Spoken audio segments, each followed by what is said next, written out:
The wine glass caught the light perfectly as Michael raised it high above his head.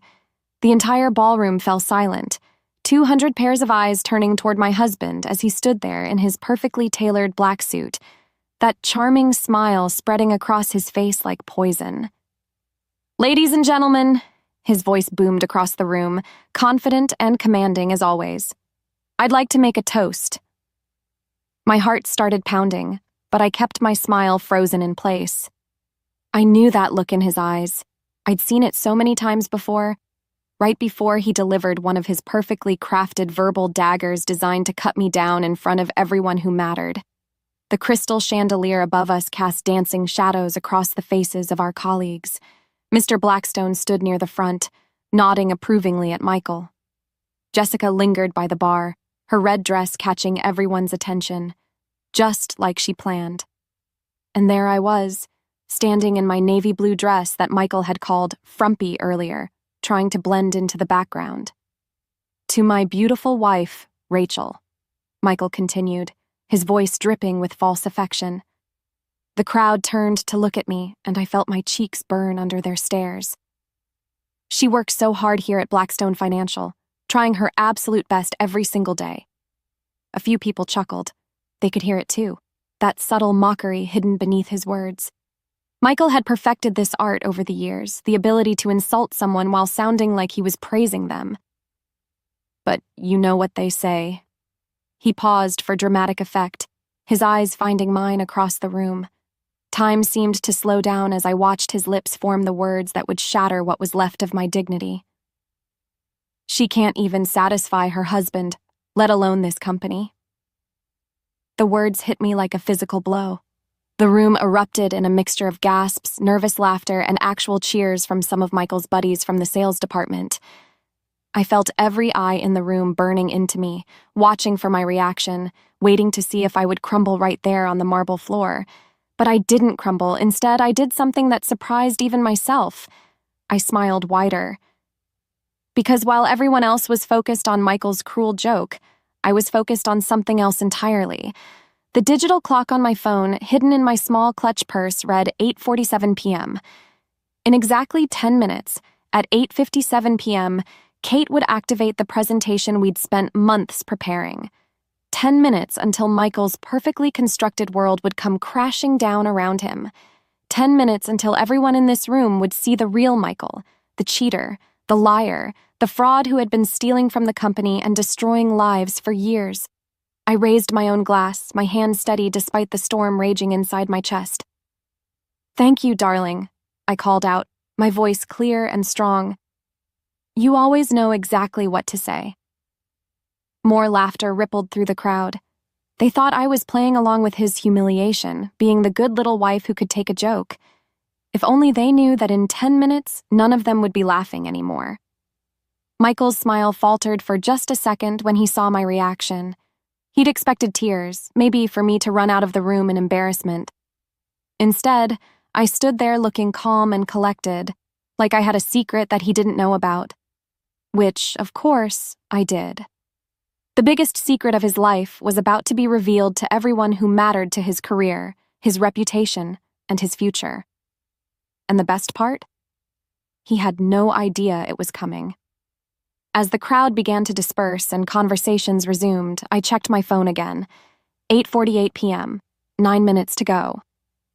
I took a sip of my champagne and watched my husband work the room, shaking hands and accepting congratulations on his witty speech. He had no idea that these would be the last 9 minutes of his life as he knew it.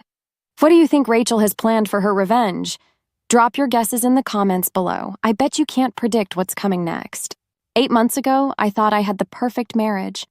Michael and I were the golden couple at Blackstone Financial, the successful vice president and his devoted marketing director wife. We had the corner office views, the expensive car, the beautiful house in the suburbs. From the outside, everything looked absolutely perfect. That illusion shattered on a rainy Tuesday morning in March.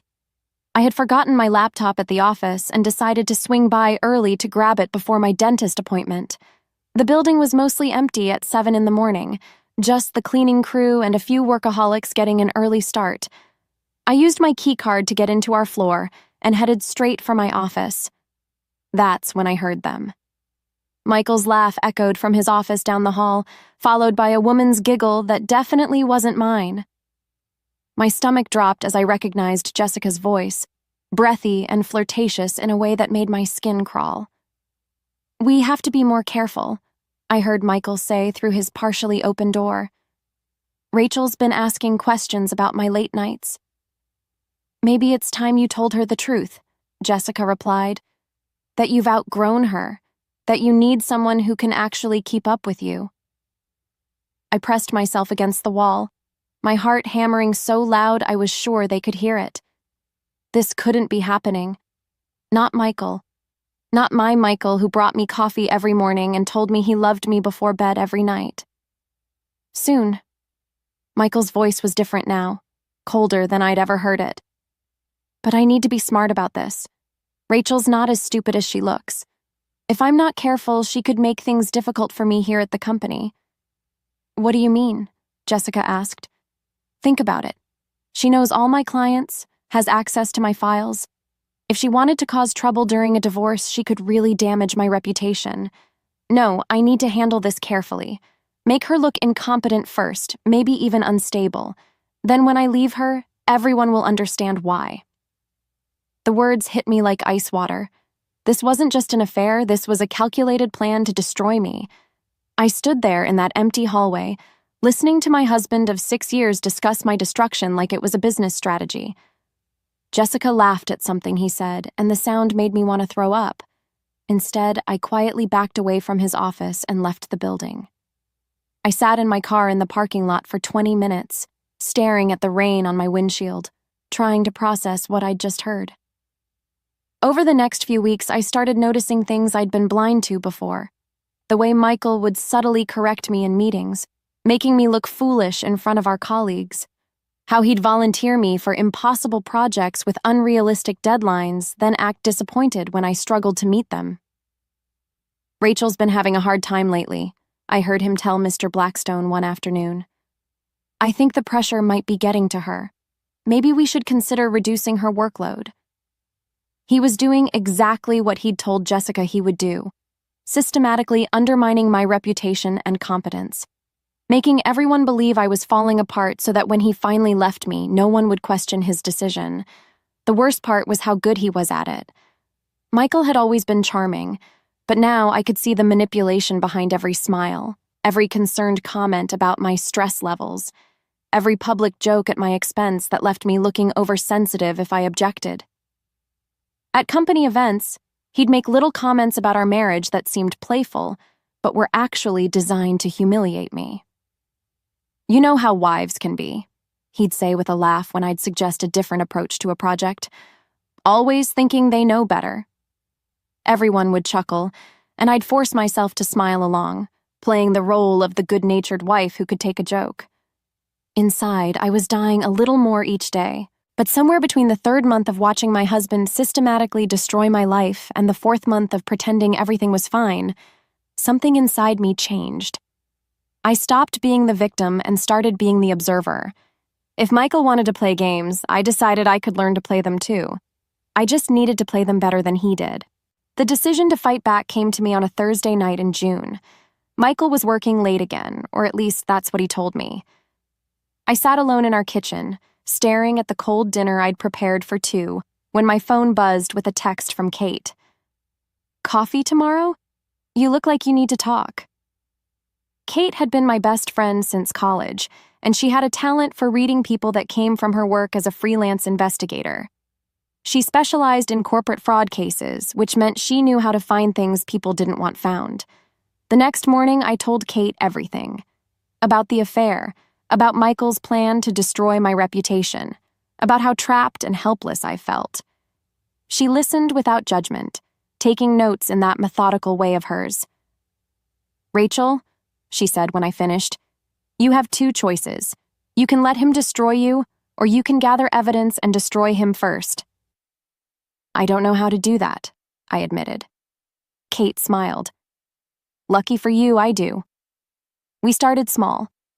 Kate taught me how to use my phone to record conversations without Michael noticing. She showed me which documents to photograph and how to do it without leaving digital fingerprints. Most importantly, she taught me how to act normal while my world was falling apart. The key, Kate explained, is to let him think his plan is working. Keep playing the struggling wife while you gather ammunition. It was harder than I expected. Every day I had to watch Michael chip away at my reputation while I smiled and pretended not to notice. In meetings, he'd interrupt me mid-sentence to clarify my points, making me look confused and unprepared. He'd volunteer me for projects he knew I couldn't handle alone, then express concern about my declining performance when I struggled. But now I was documenting everything. Every undermining comment, every impossible deadline, every time he took credit for my work. Kate helped me set up a secure cloud account where I stored photos of emails, recorded conversations, and detailed notes about Michael's behavior. The breakthrough came in July when Kate discovered something that changed everything.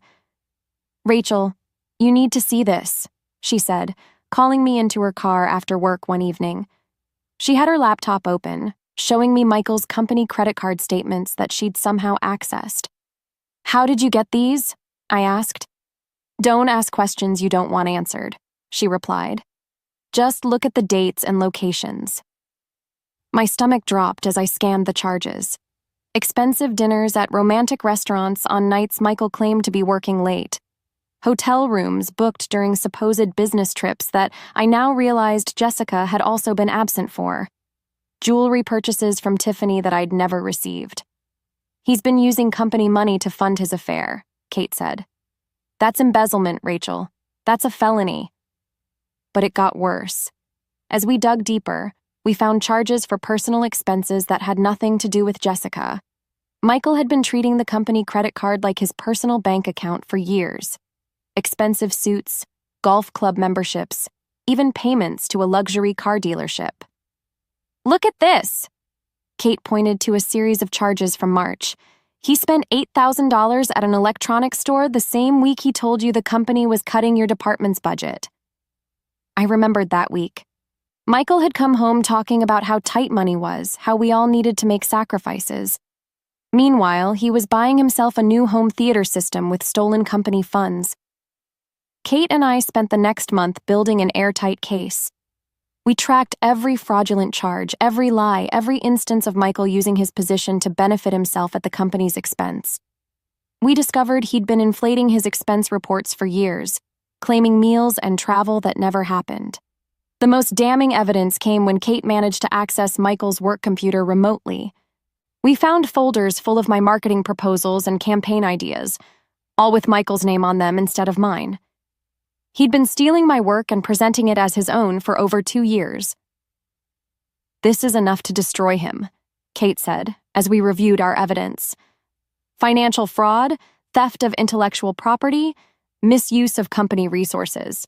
He'll be lucky if he doesn't go to prison." I stared at the mountain of evidence we'd collected. Months of careful documentation, proof of crimes that could end Michael's career forever. "When do we use it?" I asked. Kate smiled. "The company gala is in 3 months. Perfect timing for maximum impact." August brought a heat wave that seemed to mirror the burning anger growing inside me. As Kate and I continued our investigation, we uncovered layers of Michael's deception that went far deeper than I'd ever imagined. What started as documenting an affair had become exposing a criminal enterprise disguised as a marriage. The worst discovery came on a sweltering Tuesday afternoon when Kate called me, her voice tight with barely controlled rage. "Rachel, you need to come over right now. I found something that's going to make you sick." I drove to Kate's apartment with my hands shaking on the steering wheel. She met me at the door with her laptop already open, her face grim. "I managed to access Michael's personal email account," she said, leading me to her kitchen table. "The one he thinks you don't know about." What I saw on that screen changed everything I thought I knew about my husband. There were hundreds of emails between Michael and Jessica dating back almost 3 years. 3 years. Our entire marriage had been a lie for half its duration. But it wasn't just the timeline that destroyed me. It was the content. "Read this one," Kate said, pointing to an email from 6 months ago. Jessica, you should have seen Rachel's face when I told everyone at the client dinner that she gets confused with numbers. She actually believed I was trying to help her by explaining the budget breakdown again. She's so pathetic she doesn't even realize when she's being humiliated. Sometimes I think she actually enjoys being treated like an idiot. Jessica's response was even worse. Poor little Rachel. Does she still believe you love her? It's almost sad how desperate she is for your approval. At least it makes our job easier. I felt bile rise in my throat. Our job? Kate scrolled down to show me more emails. What I read made my blood run cold. Michael and Jessica hadn't just been having an affair. They'd been systematically planning my professional and personal destruction. They had spreadsheets tracking my projects, noting which ones they could sabotage and which ones Michael could steal credit for. They'd identified my closest work relationships and developed strategies to poison them. Look at this, Kate said, opening another email thread. They've been planning this for over a year.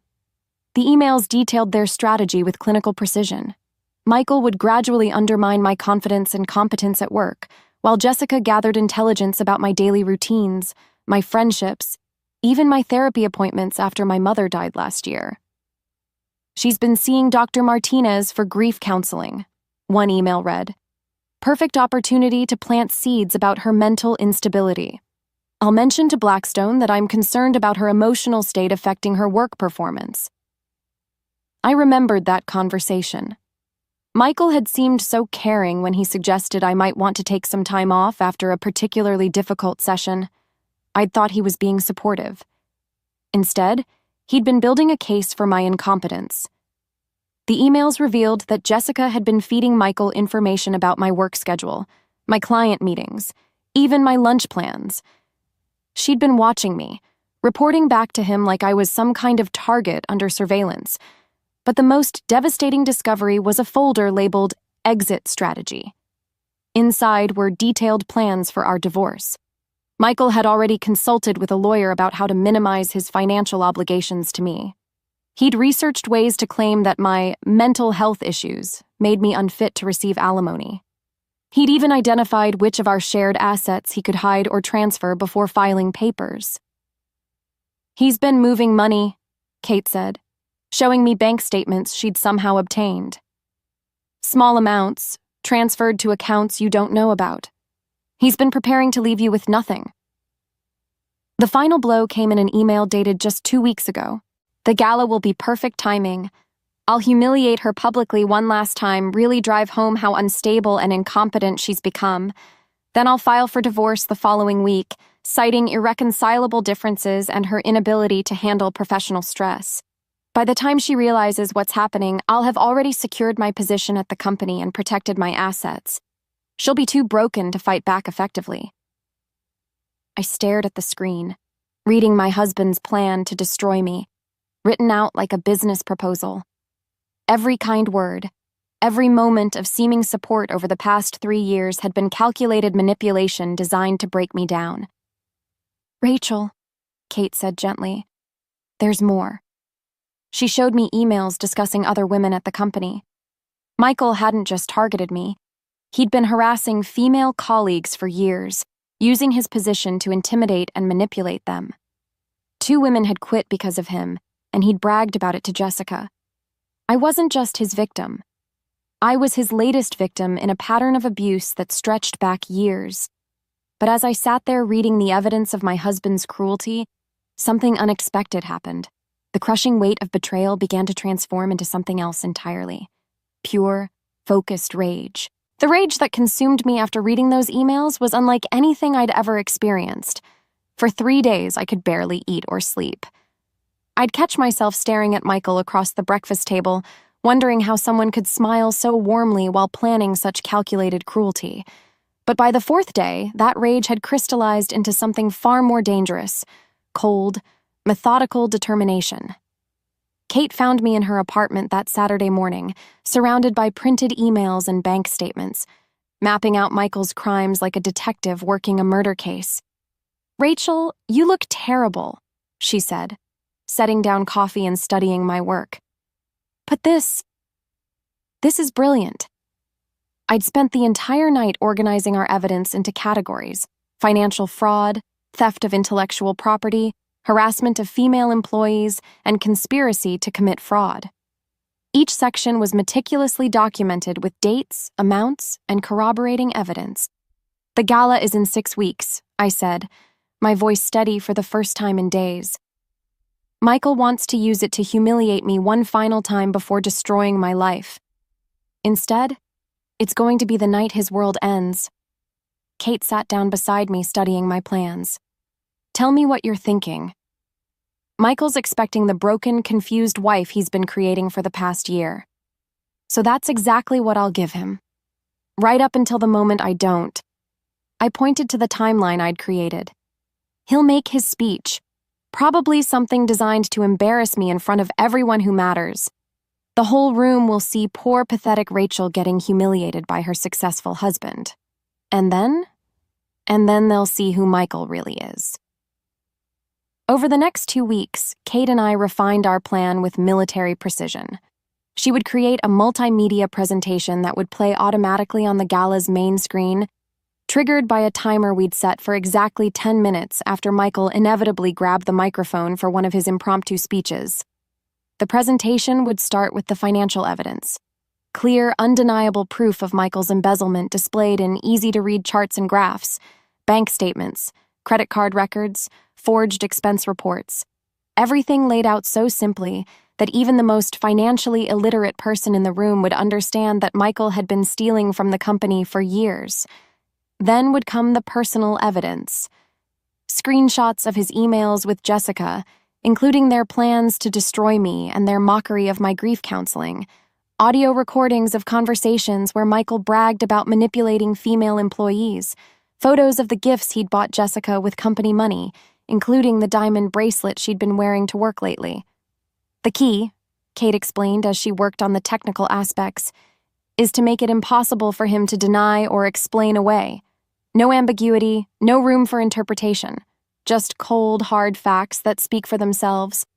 But we needed more than just evidence. We needed witnesses who mattered." I began carefully reaching out to people who could make or break Michael's career. Mr. Blackstone, obviously, but also the company's biggest clients, the board members, and the local business journalists who always covered the gala. I started with Margaret Chen, the CEO of our largest client account. Michael had been overcharging her company for months, padding invoices with fake expenses. I invited her to lunch under the pretense of discussing next year's marketing strategy. "Margaret," I said carefully over salad, "I've been reviewing our billing practices, and I think there might be some discrepancies you should know about." I didn't give her details. Not yet. But I planted enough seeds of doubt to ensure she'd be paying very close attention to anything involving Michael at the gala. I did the same with 3 other major clients, each conversation carefully crafted to raise questions without revealing my hand. By the time the gala arrived, half the room would already be primed to look critically at Michael's business practices. The hardest part was maintaining my performance at home. Michael had ramped up his psychological warfare, sensing that something was different about me, even though he couldn't identify what. He'd make cutting remarks about my appearance, my intelligence, my worth as a wife and employee. Each comment was designed to chip away at whatever confidence I had left. "You know, Rachel," he said one evening as we got ready for bed, "I've been thinking you might want to consider a different career path. Marketing clearly isn't working out for you." I looked at him in the mirror. This man who'd stolen my ideas and presented them as his own for years, and smiled sweetly. "You might be right, Michael. Maybe it's time for a change." He smiled back, thinking he'd won another small victory in his campaign to break me. If only he knew that in 2 weeks, he'd be the one needing a new career. The morning of the gala, I woke up before my alarm and lay in bed listening to Michael's steady breathing beside me. In 12 hours, our marriage would be over. In 12 hours, his career would be destroyed. In 12 hours, everyone would know the truth about the man sleeping peacefully next to me, completely unaware that his world was about to implode. I slipped out of bed quietly and stood in front of my closet, choosing my outfit with the same care a general might select armor for battle. The black dress I'd bought specifically for tonight hung waiting, elegant, sophisticated, and strong. Not the frumpy navy dress Michael had mocked me for wearing to the last company event. Tonight, I would look like the successful, confident woman I'd been before he spent 3 years systematically destroying my self-worth. Michael was already in the shower when I came downstairs to make coffee. I could hear him humming, probably planning whatever cruel joke he intended to make at my expense tonight. Over the past week, his comments had become increasingly vicious, as if he was building up to some grand finale. "You know what your problem is, Rachel?" he'd said just yesterday. "You take everything so personally. Learn to laugh at yourself a little." This from the man who'd spent our entire marriage making me the punchline of his jokes. My phone buzzed with a text from Kate. "Everything's ready. Timer set for exactly 10 minutes after he starts talking. You sure you're okay with this?" I typed back, "More than okay. It's time." The day crawled by with agonizing slowness. Michael left for the office around 10, claiming he had important meetings to prepare for the gala.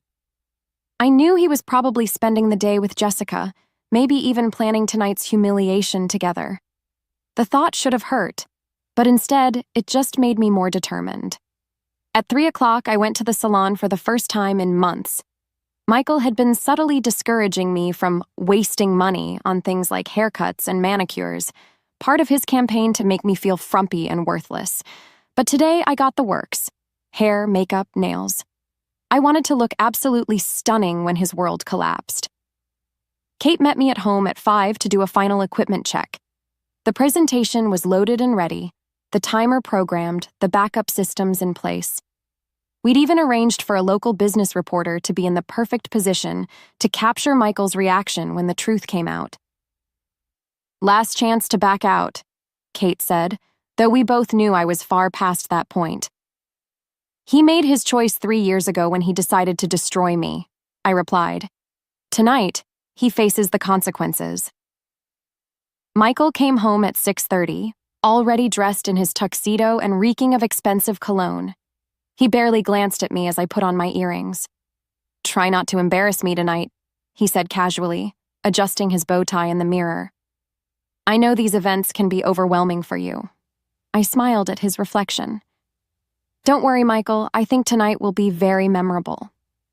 The ride to the hotel was silent, except for Michael's phone calls with various colleagues, discussing business deals and making plans for next week.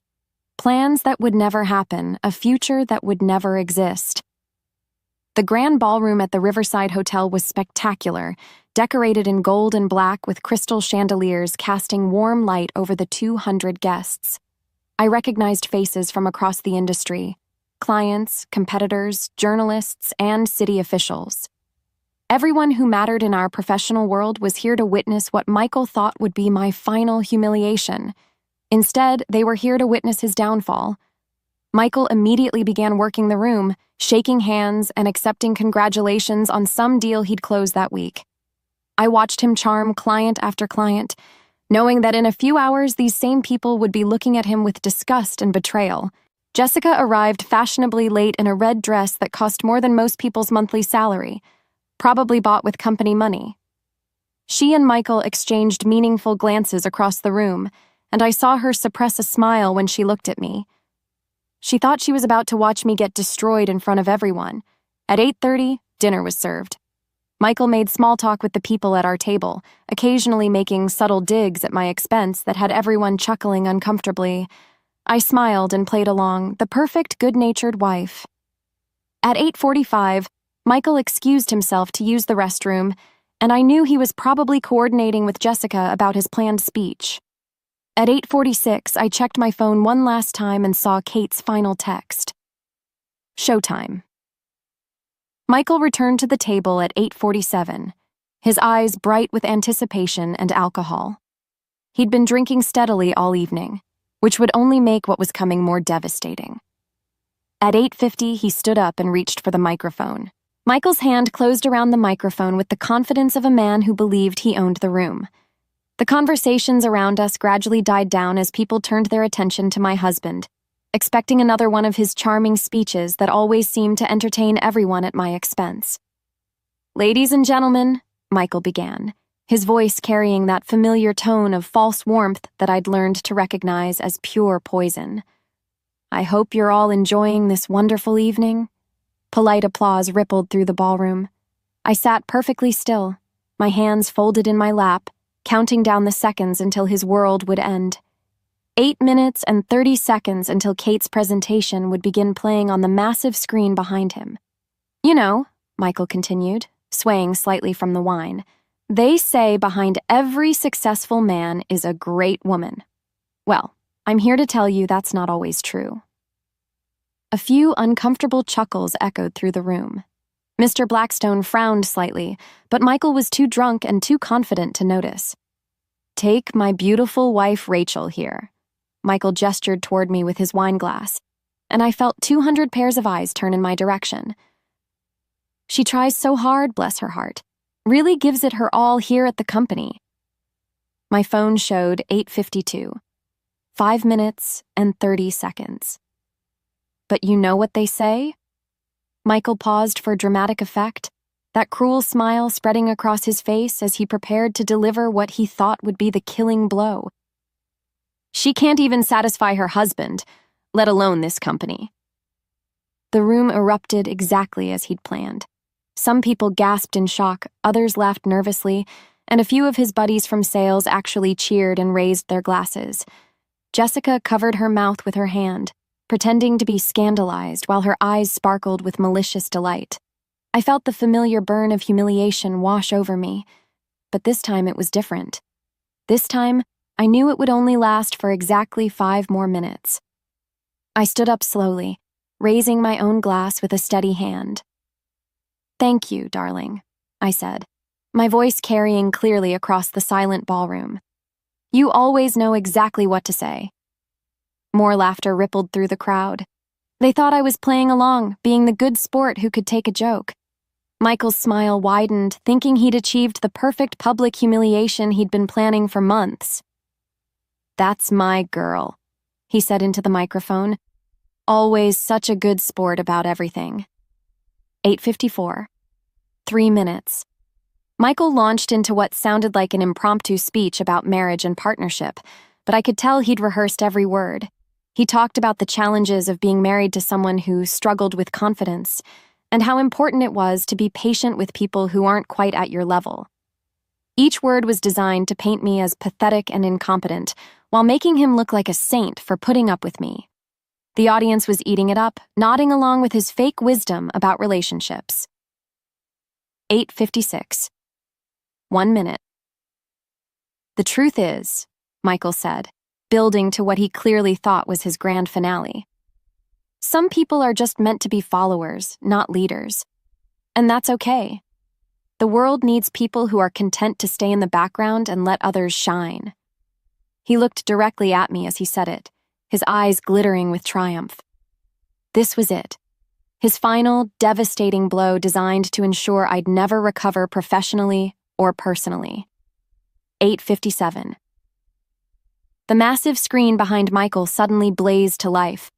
The first image that appeared was a bank statement showing a $15,000 charge to a luxury hotel in Miami, a business trip that Michael had taken with Jessica while I thought he was visiting clients in Chicago. The room fell silent as people tried to process what they were seeing. Michael's back was to the screen, so he didn't immediately realize what was happening. He was still smiling, still holding the microphone, when the second slide appeared. A screenshot of his email to Jessica calling me pathetic and too stupid to realize when I'm humiliating her. Someone in the crowd gasped. Then another.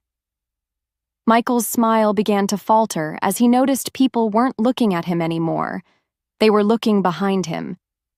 He turned around slowly, and I watched his face transform from confident smugness to absolute horror as he saw his own words displayed in 72-point font for everyone to read. "What the hell is this?" he whispered, but his microphone picked it up and broadcast it to the entire room. The presentation continued relentlessly, financial records showing years of embezzlement, Screenshots of emails detailing his systematic harassment of female employees. Audio recordings of him bragging about stealing my marketing ideas. Photos of expensive gifts he'd bought Jessica with company money. Mr. Blackstone stood up from his table, his face red with fury. Margaret Chen was already on her phone, probably calling her lawyers. The business reporter in the corner was frantically taking notes while her photographer captured every moment of Michael's destruction. "Turn it off!" Michael shouted, dropping the microphone and lunging toward the AV booth. But Kate had anticipated this. The system was locked and would run for exactly 15 minutes, ensuring everyone saw every piece of evidence we'd gathered. I stood up slowly, my voice carrying clearly across the silent ballroom without any amplification. "Ladies and gentlemen," I said, "I'd like to announce that I'm filing for divorce tomorrow morning. I'm also pressing charges for embezzlement, fraud, and theft of intellectual property. And for anyone wondering, I'll be starting my own marketing firm next month. Several of Michael's former clients have already expressed interest in working with me instead." Michael spun around to face me, his face a mask of rage and panic. "You can't do this! You're nothing without me! I'm done," I said simply. "I'm done being your victim, done being your punchline, and done pretending that any of this was my fault." I picked up my purse and walked toward the exit, my head held high. Behind me, I could hear the chaos erupting as Michael tried desperately to explain away the evidence still playing on the screen. Security was already moving toward him. Apparently, Mr. Blackstone had decided not to wait for the police. As I reached the ballroom doors, I heard Jessica's voice, shrill with panic. "Michael, what do we do? What do we do?" I smiled and stepped out into the hotel lobby, leaving my old life behind forever. For the first time in 3 years, I felt like myself again. The wine glass caught